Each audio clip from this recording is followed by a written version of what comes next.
Everyone, welcome back to my channel. ఈరోజు మన వీడియోలో మరో ఇంట్రెస్టింగ్ టాపిక్ ఏంటంటే మెగాస్టార్ కెరీర్లో ఇంద్ర సినిమా ఒక మైల్ స్టోన్ అనే చెప్పవచ్చు. ఇంద్ర చిత్రం అప్పట్లో ఇండస్ట్రీలో రికార్డు సృష్టించింది. మెగాస్టార్ చిరంజీవి, బి గోపాల్ కాంబినేషన్లో వచ్చిన ఈ సినిమా బ్లాక్ బస్టర్ హిట్ అవ్వగా ఇందులో చిరు డ్యాన్సులు, ఫైట్స్, మణిశర్మ సంగీతం ప్రేక్షకులను ఓ రేంజ్లో ఆకట్టుకున్నాయి. చిరంజీవి కెరీర్లో మాస్ చిత్రాల్లో ఇంద్ర చిత్రానికి ప్రత్యేక స్థానం ఉంటుంది.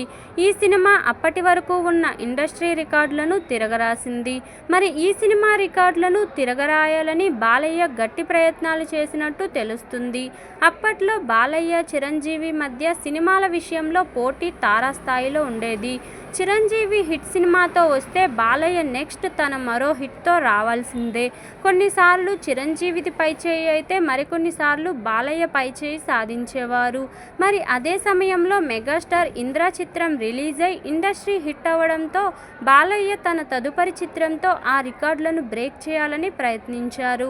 ఇంద్ర 2002 జూలైలో విడుదల అవ్వగా ఈ సినిమాను బ్రేక్ చేయాలనే ఉద్దేశంతో కేవలం 2 నెలల వ్యవధిలోనే బాలయ్య చెన్నకేశవరెడ్డి చిత్రాన్ని రిలీజ్ చేశారు.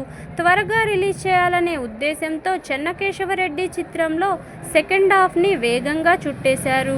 ఫలితంగా డిజాస్టర్గా నిలిచింది. ఈ సినిమా నిర్మాత బెల్లంకొండ సురేష్ కూడా ఈ సినిమా గురించి స్పందించారు. చెన్నకేశవరెడ్డి సినిమాను చాలా గ్రాండ్గా తీశాం, కానీ సెకండ్ హాఫ్లో కొన్ని లోపాలు ఉన్నాయి. ఎట్టి పరిస్థితుల్లో సెప్టెంబర్లోనే రిలీజ్ చేయాలనే ఉద్దేశంతో ఆ లోపాలను అంతగా పట్టించుకోలేదు. కాస్త టైం తీసుకుని సెకండ్ హాఫ్పై దృష్టి పెట్టి సంక్రాంతికి కనుక రిలీజ్ చేసి ఉంటే ఇండస్ట్రీ రికార్డులు అప్పట్లోనే ఎగిరిపోయేవి అని సురేష్ చెప్పుకొచ్చారు.